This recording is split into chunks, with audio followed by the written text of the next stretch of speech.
They say the secret to wealth is buried deep in the ground, waiting for someone brave enough to dig it up. But what if the treasure isn't buried in the earth at all? What if it's buried inside your own mind?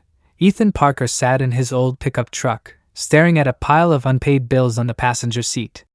The heating company had sent another red notice. His rent was late again, and his credit card debt looked like a monster growing teeth. He had worked hard all his life. 2 jobs, long hours, no vacations. But somehow, he always felt like he was running in place. As he sat there in silence, his father's old words echoed in his head. Son, the poor man works for money.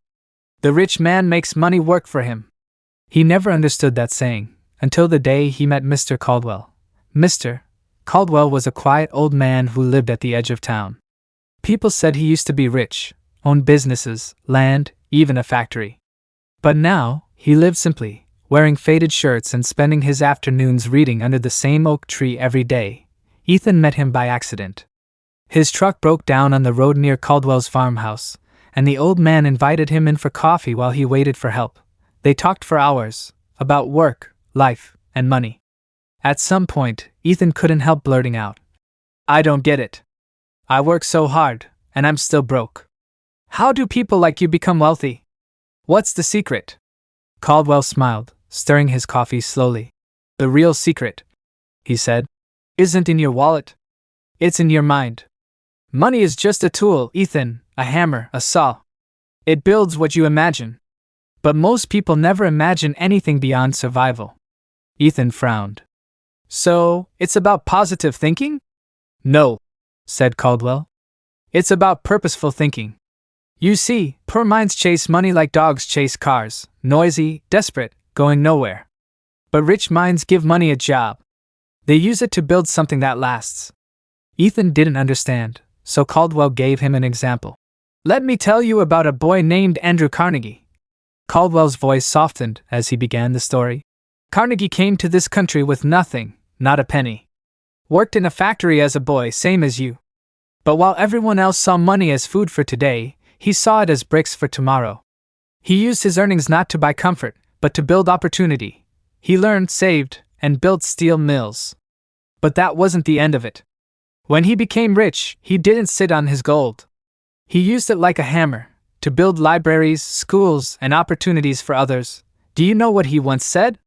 The man who dies rich, dies disgraced. He understood something most people never do. Money is not the goal. It's the tool.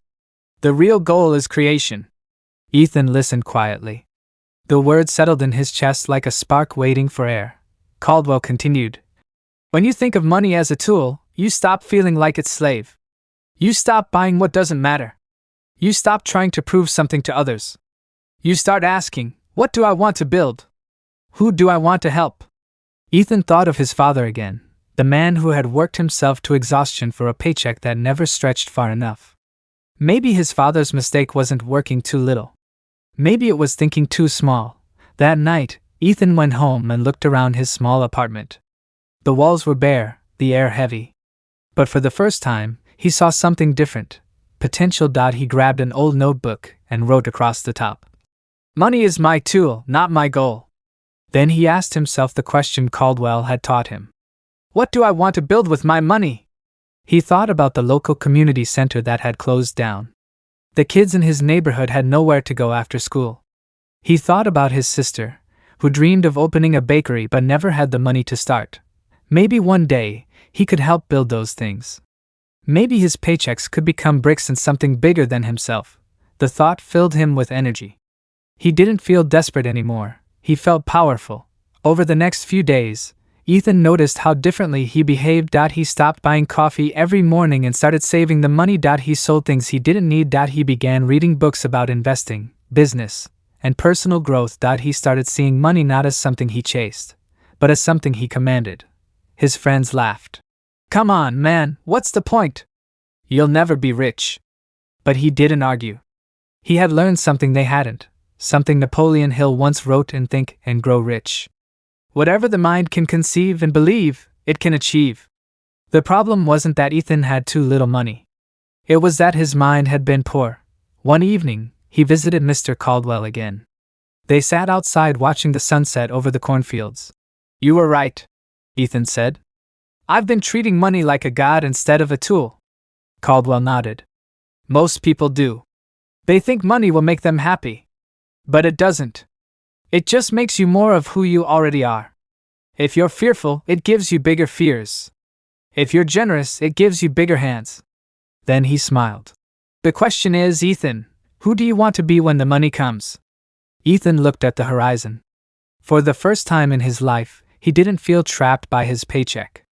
He felt like he was standing at the beginning of a road that led somewhere meaningful. And though he didn't know it yet, that one conversation, about seeing money as a tool, would become the foundation of his entire journey. Lesson of Part 1. Wealth begins not in the wallet but in the mind. Money is not the goal, it's the instrument. When you stop chasing money and start using it to build, you move from survival to creation. The mind that sees money as a tool, not treasure, is already on the path to true abundance. Would you like me to continue with Part 2? Think in years, not days. In the same story style, showing Ethan's growth and lessons in long-term thinking, inspired by Napoleon Hill's philosophy of persistence and patience. The Mind Behind the Money, Part 2. The company you keep hook. Success is contagious, but so is failure. Sit long enough beside dreamers, and you'll start to dream. Sit long enough beside doubters, and you'll start to doubt. The people around you are building your future whether you notice it or not. Months had passed since Ethan first met old Mr. Caldwell, the man who had taught him that money is a tool, not a treasure. Now Ethan was building better habits, saving small amounts, reading in the evenings, and dreaming bigger than ever before. But one thing still held him back: his friends. They were good people, kind people. But they lived for Friday nights and cheap thrills. Every weekend was the same: barbecues, beers, talk about the boss they hated and the bills they couldn't pay. Whenever Ethan mentioned his new plans, they laughed. "Man, why waste your time with all those books?" said Mike, slapping his shoulder. "You can't think your way rich. Just hope for a raise and chill." At first Ethan laughed with them, but inside he felt torn. He wanted to believe he could change his life, but their voices always pulled him back down. One Saturday afternoon, he stopped by the town library, a quiet place most people forgot even existed. He wandered through the aisles until he found a small group seated around a table. 4 people talking passionately about business ideas and personal goals. They weren't loud or flashy. They looked ordinary, but something about them felt alive. A woman in a red sweater was explaining how she'd started a small cleaning service from nothing. A young man beside her was studying investment books. Another was talking about habits from Think and Grow Rich. Ethan listened from a distance, then finally gathered the courage to say, "Sorry to interrupt, what group is this?" The woman smiled. "We call it the Growth Circle. We meet every Saturday to share what we're learning. You're welcome to join." Ethan sat down, and by the end of that afternoon, he knew he had found his new tribe. Over the next weeks, the Growth Circle became his second home. They didn't waste time complaining. They discussed ideas. They didn't gossip. They planned. They celebrated every small victory: a new client, a saved dollar, a finished book. One evening, an older member named Ruth said something Ethan would never forget. "Your friends are like elevators. They either take you up or they take you down. There's no middle floor." Those words hit him like a hammer. He thought of Mike and the others, how their jokes always ended in hopelessness. He still cared for them, but he began to see clearly. They weren't bad people. They were just standing still, and if he kept standing with them, he would too. Napoleon Hill once wrote, "You are the average of the 5 people you spend the most time with." Ethan tested that truth for himself. He started spending more hours with readers, builders, and doers. He joined free online seminars about entrepreneurship. He listened to podcasts instead of gossip radio. Slowly, his thoughts changed shape. His goals grew taller. Mr. Caldwell noticed the difference. "You're shining brighter these days," he said one afternoon. "That's what happens when you stand near other lamps." Ethan laughed. "I just stopped hanging around people who dimmed the room." Caldwell nodded. "Good. Because your friends are choosing your future whether you realize it or not. Fail forward, not backward." One day, during a circle meeting, Ethan shared an idea for a small woodworking business. He'd always loved building things with his hands. The group encouraged him, so he invested his savings to start a workshop behind his apartment. The first few months were rough. He cut the wrong measurements, lost a big order, and one night, a storm ruined several finished pieces. He felt crushed. "Maybe I'm not built for this," he told Mr. Caldwell. The old man smiled gently. "Then you've just learned something priceless. You've learned what doesn't work. That's tuition, not tragedy." Caldwell told him the story of Thomas Edison, how he tried thousands of times to make a light bulb before one finally worked. When someone asked Edison if he felt like a failure, he replied, "I have not failed. I've just found 10,000 ways that won't work." Caldwell leaned closer. "Every mistake is a map. It tells you where not to step next time. But if you stop walking, you'll never reach the treasure." Ethan wrote those words on a sticky note above his workbench. Fail forward. He rebuilt his workshop, fixed his mistakes, and improved his designs. Each failure became a stepping stone instead of a wall. Pay yourself first. As his business slowly improved, Ethan remembered another lesson from the books he was reading. Pay yourself first. It sounded impossible at first. The bills were endless. But he forced himself to save 10% of every payment he received. Even when it hurt, he opened a small savings account and treated it like sacred ground. When friends invited him to expensive outings, he said no. When he wanted to upgrade his phone, he stopped himself. Little by little, the savings grew. He read about John D. Rockefeller, who started saving part of every dollar even when he earned pennies. Rockefeller became rich not because of what he made, but because of what he kept. Ethan realized that saving was more than math, it was mindset. Every dollar he saved whispered, "I control my money. It doesn't control me." For the first time in his life, he felt secure. Even with a modest account, he slept better knowing he had planted a seed for the future. "Read like your future depends on it," Caldwell often told him. "A man who stops learning starts dying." So Ethan read. Every night before bed, he spent 1 hour feeding his mind instead of scrolling his phone. He studied stories of success and failure, Carnegie, Franklin, Ford, and Hill. He discovered a pattern. None of them were born lucky.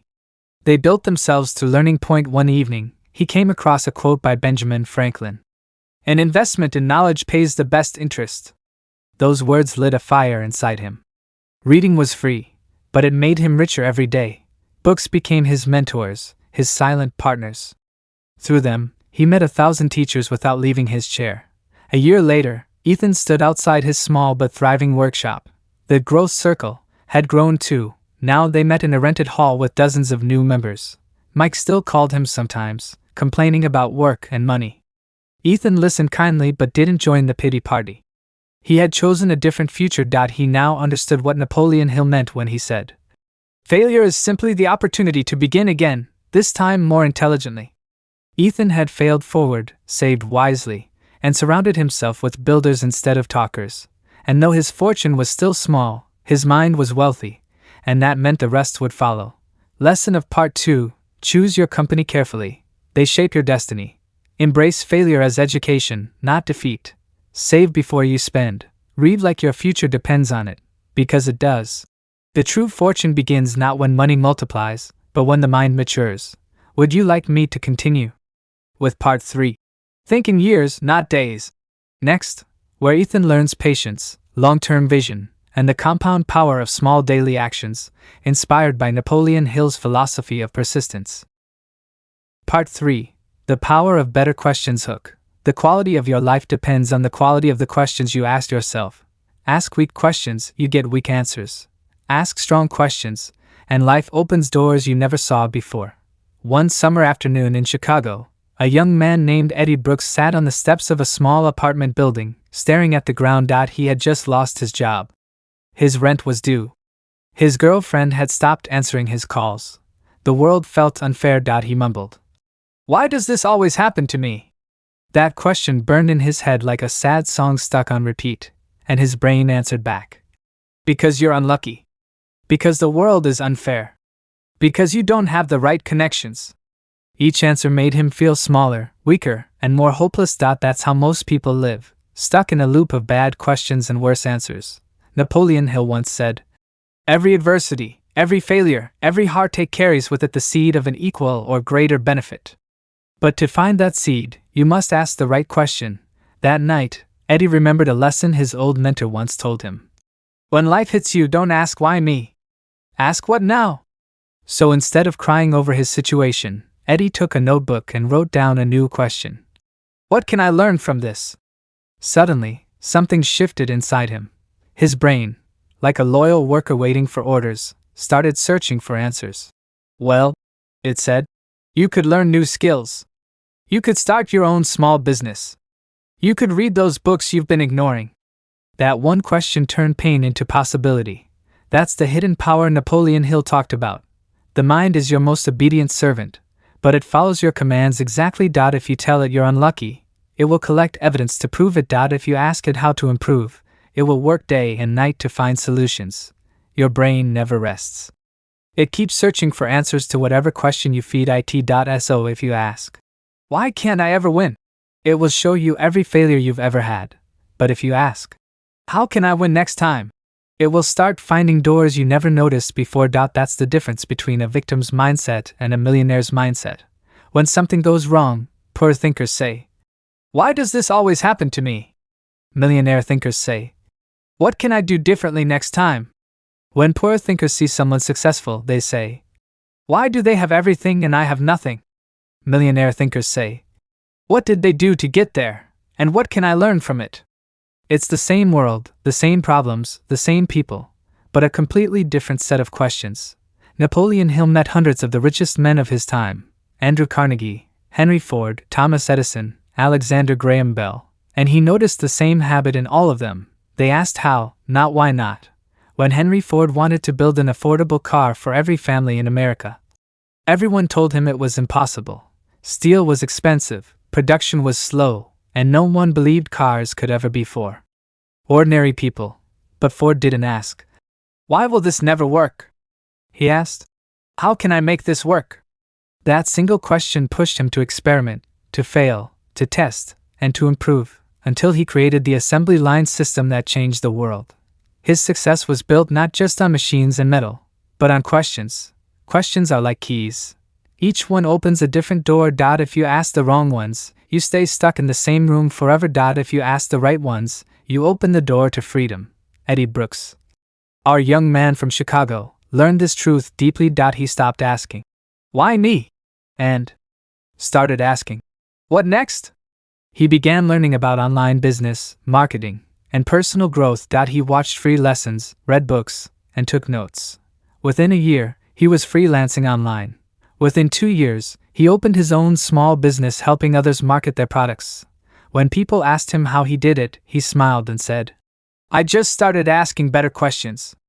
Every morning, start your day the same way successful people do, with powerful questions. What can I learn today?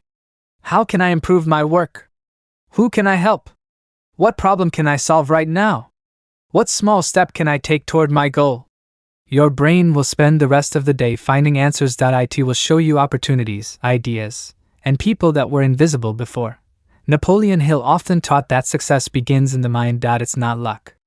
It's not talent. It's the direction you give to your thoughts. If you ask your brain to find reasons you'll fail, it will. If you ask it to find ways you can succeed, it will.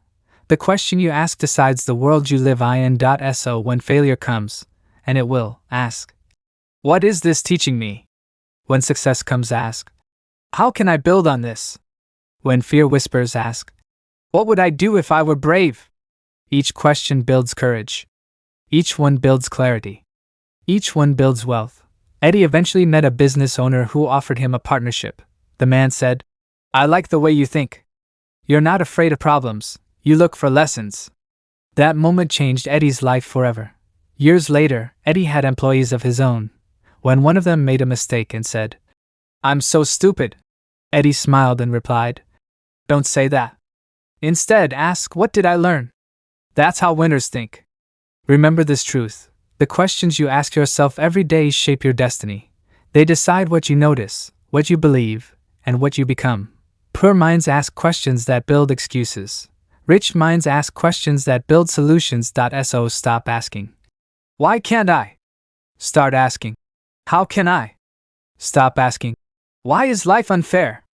Start asking, how can I make life better? Because in the end, your brain is the most powerful machine on earth. but it needs your command. Feed it doubt, and it will grow weeds. Feed it good questions, and it will grow gardens. And like Napoleon Hill would say, whatever the mind can conceive and believe, it can achieve. So today, conceive better questions, believe in better answers, and watch your life rise like the morning sun. End of part 3, 1000 words. Would you like me to continue with part 4 next, the story about building multiple streams of income, as hinted in your original text? Part 4. Build more than one river hook. If one river feeds your life, you live in fear of drought. If many rivers flow into your world, you live in peace, no matter what the weather brings. It was a calm spring morning in Ohio when Tom Weaver, a factory worker in his 40s, sat at his kitchen table, staring at a stack of bills. He had worked at the same factory for 20 years, always loyal, always on time. But that morning, a letter changed everything. The factory was closing. No warning. No backup plan, just a letter that said, "We regret to inform you." Tom felt his stomach drop. He had a wife, 2 kids, and no other source of income. One river had dried up, and with it, his sense of safety. That's when he remembered something he once read in a dusty old copy of Think and Grow Rich by Napoleon Hill. The man who depends on one source of income courts poverty. The man who creates many sources of income secures freedom. Tom didn't fully understand it then. But that morning, with bills spread across his kitchen table, he finally did.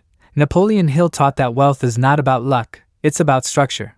Rich people don't just earn money, they build systems that keep earning for them, even while they sleep.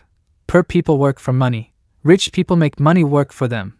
Tom had spent his life working for money. Now, he decided to make a change. He asked himself, what do I know? What can I do? He loved woodworking. Building furniture for friends and neighbors. It had always been a hobby. Nothing serious. So he started there. He sold a few small shelves online. Then tables. Then custom chairs. Each sale gave him confidence. Within 6 months, he was earning enough to cover part of his expenses. That's when the idea hit him. What if I build more than one stream? He began teaching woodworking online, creating simple tutorials. He filmed short videos in his garage using his phone. Soon, people began asking for lessons, and he created an affordable course. Then he started a small blog about woodworking tips. The blog grew.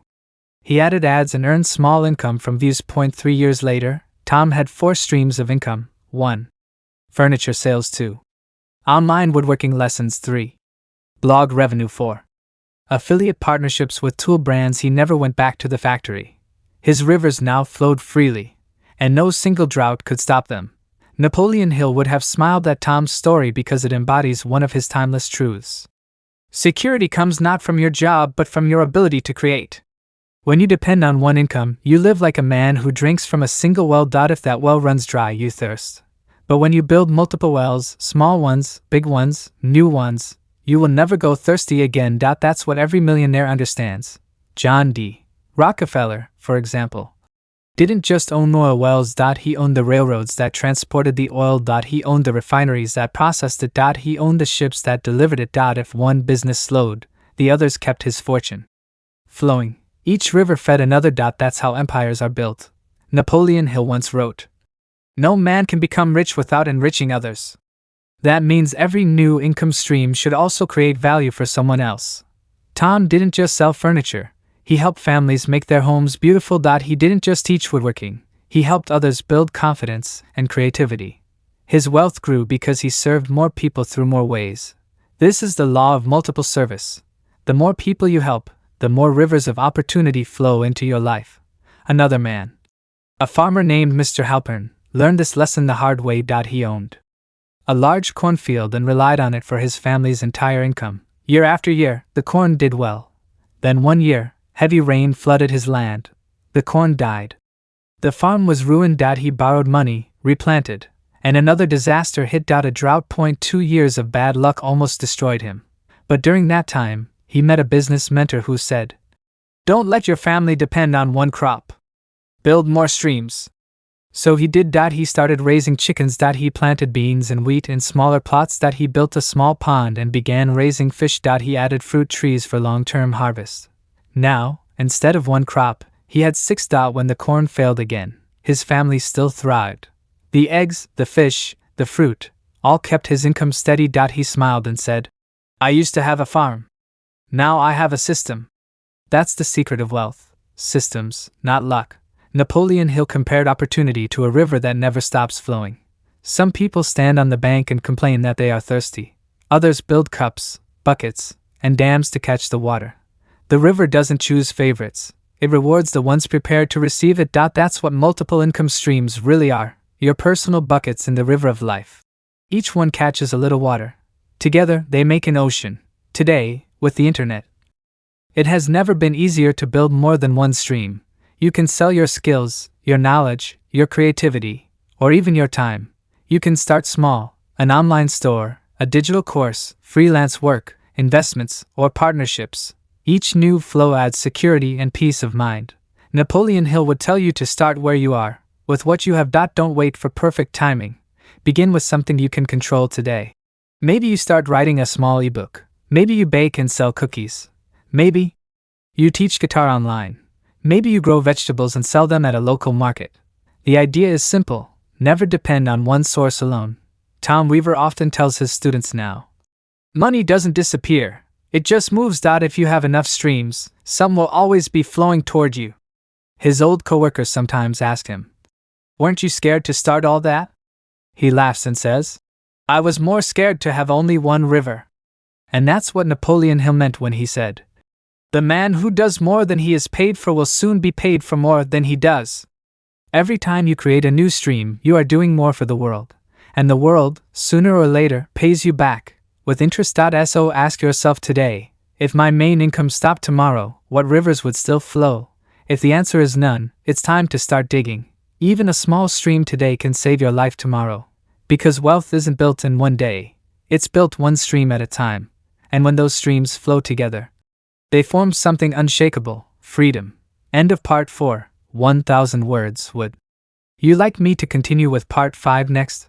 The section about saving first, paying yourself first, and creating financial discipline, in the same Napoleon Hill story style? Part 5, the golden habit, pay yourself first. Hook. Most people work all their lives for money, but the wise few make money work for them. The difference? A simple, golden habit. They pay themselves first. It was early morning in Kansas City.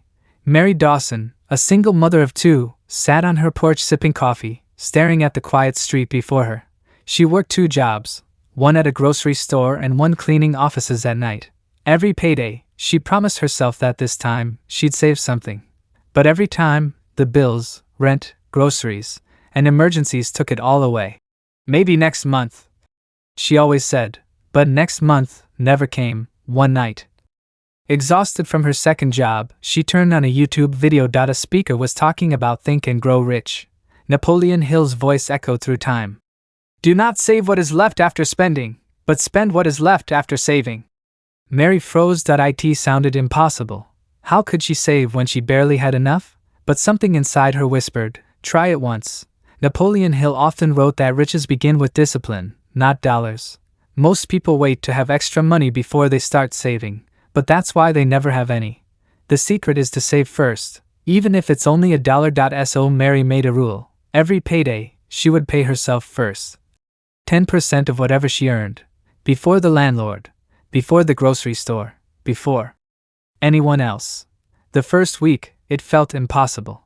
She worried she wouldn't make it through the month. But something strange happened. When she decided that her savings came first, she became more careful. She cooked at home instead of eating out. She canceled a few subscriptions she didn't use. She started walking to work instead of taking the bus. By the end of the month, she had $42 in a small envelope labeled Future Me. That night, she smiled. It wasn't much, but it was proof. She could do it. Napoleon Hill said, if you cannot control your money, you cannot control your destiny. Mary had just taken her first step toward control. The next month, she did it again. Then again. After a year, she had over $600. It wasn't fortune money, but it gave her something more powerful, confidence. Then something else happened. Her car broke down. Normally, that would have sent her into panic. But this time, she reached into her Future Me fund and paid for the repairs. Without borrowing a single dollar. She realized that saving wasn't about becoming rich overnight. It was about taking your Power back. Napoleon Hill compared money to a servant. If you command it with discipline, it will obey. If you ignore it, it will leave you for someone who respects it. He called this principle financial faith, the belief that small, consistent savings attract larger opportunities. And he was right. 6 months later, Mary's small savings inspired her to take another step. She used part of her fund to buy a used sewing machine. She loved sewing, something she'd learned from her grandmother. Soon she started fixing clothes for friends and neighbors after work. The extra income flowed straight into her savings. Within 2 years, she had over $3,000, enough to start a small online business, Mary's Stitch Studio. She sold custom clothing and repairs online. Her side business grew slowly, then faster. She eventually left her night job, and it all began with one simple habit: paying herself first. Napoleon Hill told countless stories like Mary's. Ordinary people who changed their lives by mastering this principle. One of his students, a mechanic named Earl, once told him, "I used to work for my bills. Now I make my bills work for me." Earl started saving 10% of every paycheck.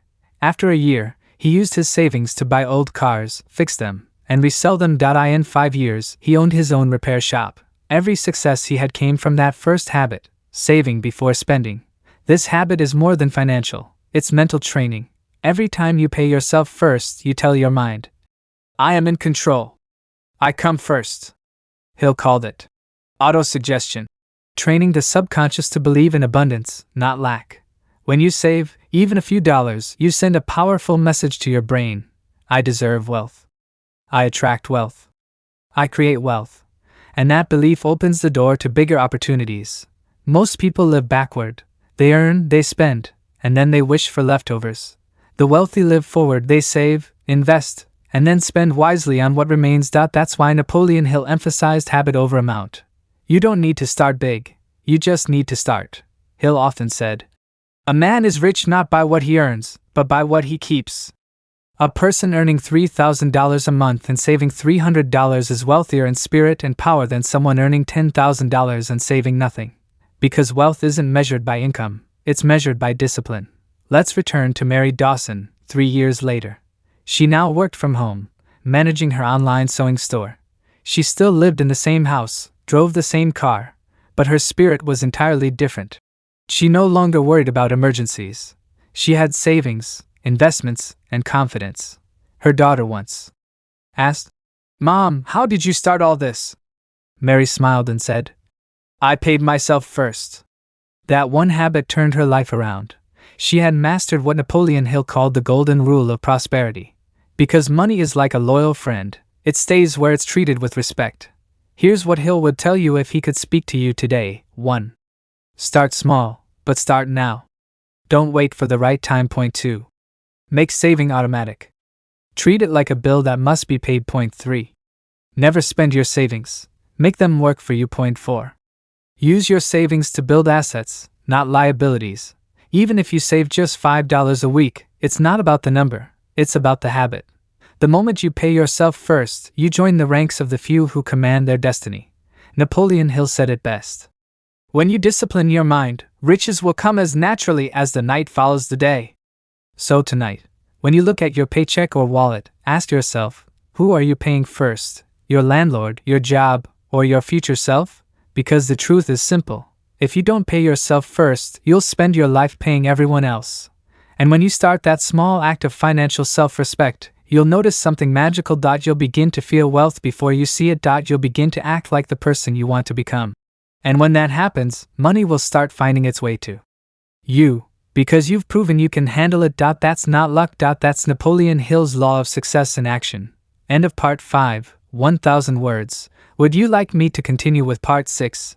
The final chapter, where we wrap up the story with Napoleon Hill's principles on faith, persistence, and action, and finish with a motivational call to action. Like, subscribe, share, and comment. Part 6.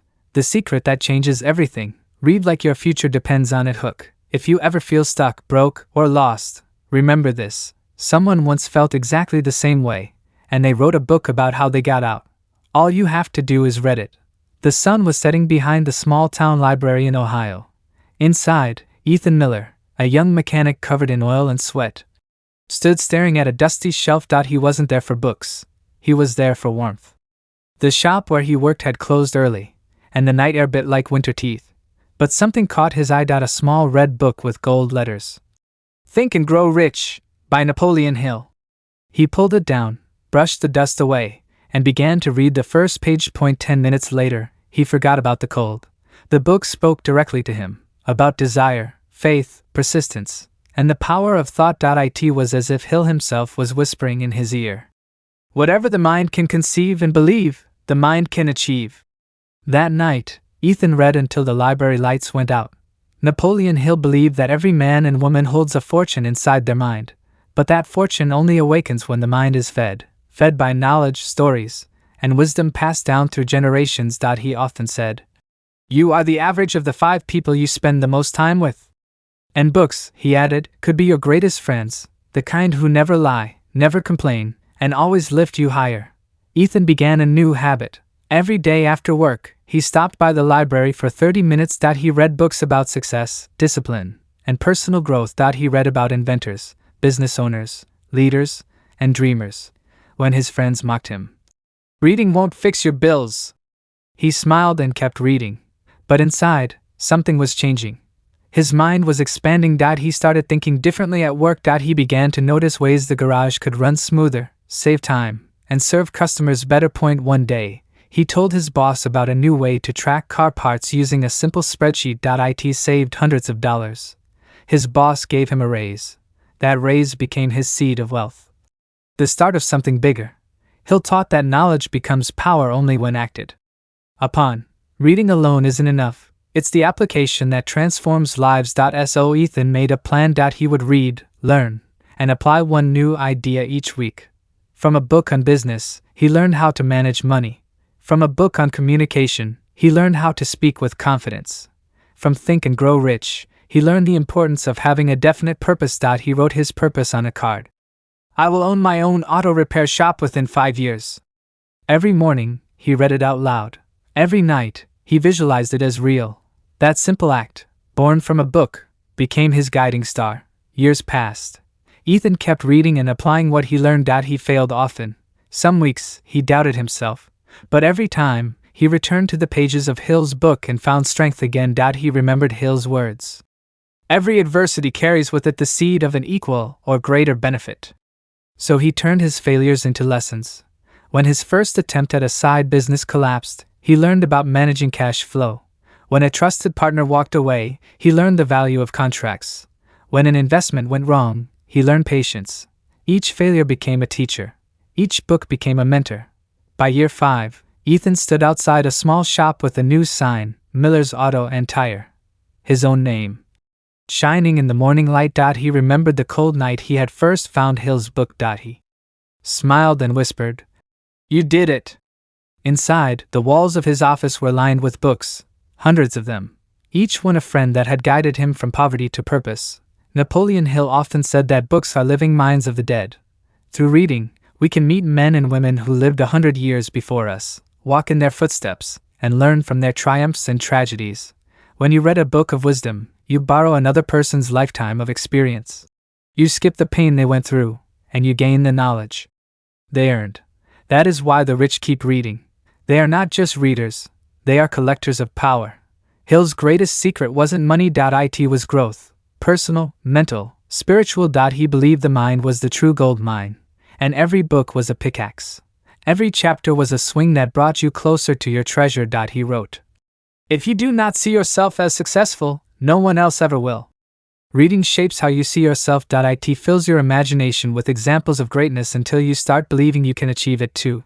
So if you ever feel small, start with a page. If you feel stuck, open a book. If you feel lost, study the people who found their way. Because success doesn't begin in your hands, it begins in your head. And books are the tools that build it.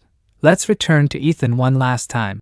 Years after opening his shop, he became a mentor to young mechanics. One day, a teenage boy asked, "Sir, how did you become so successful?" Ethan smiled and pointed to a worn copy of Think and Grow Rich on his desk. He said, "This book taught me how to think. Once you learn that, everything else follows." That boy began to read too, and the torch passed again, from one mind to another.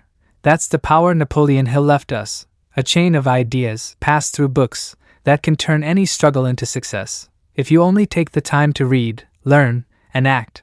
The final lesson: 1. Feed your mind every day.